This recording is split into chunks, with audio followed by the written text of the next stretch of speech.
So some of you are probably thinking that you don't really need an expert because you have learned some things without having an expert there and you're pretty good at it. And that's true, right? I've definitely learned some things of my own that I definitely did not have an expert sitting there giving me feedback every 3 seconds.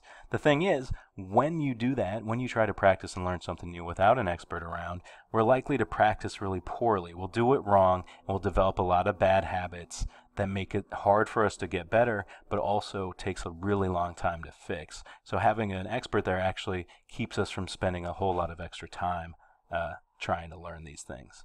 And that goes to the next thing, which is that we'll also learn much more slowly because we're going to get stuck a lot more often. Without anyone to ask for help, without anyone to help correct us, we're going to have a lot of moments when we're just doing the wrong thing over and over again. We have no idea what to do next because it's really hard to figure out.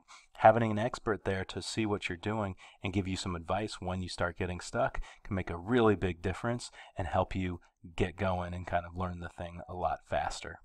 And finally, we're a lot more likely to quit when it gets hard when we don't have someone that's an expert because we don't have support or encouragement from other people, but also like some of the other things we said, it's going to take you a little bit longer. You're going to get stuck for longer because nobody can fix it or give you advice on what you're supposed to be doing. You're going to develop bad habits, which take a longer time to break.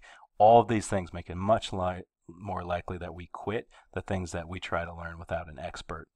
We also don't practice as hard when we don't have a coach or someone watching what we're doing. Sometimes we'll go a lot more easy. You can probably think about last time you're trying to get fit and doing some exercises. Having a coach there, you're going to work a lot harder because they'll push you harder, right? All of these things are why having an expert around can really make a big difference. And now I want to really point out, and we'll talk about in the next slide, that an expert is not someone that has to be a master of everything at all. It can just be a friend who knows how to do the thing you're trying to learn how to do. So when I say expert, I only mean experts, masters of the very specific skill you're trying to learn. They don't have to be a master of everything to be able to help you.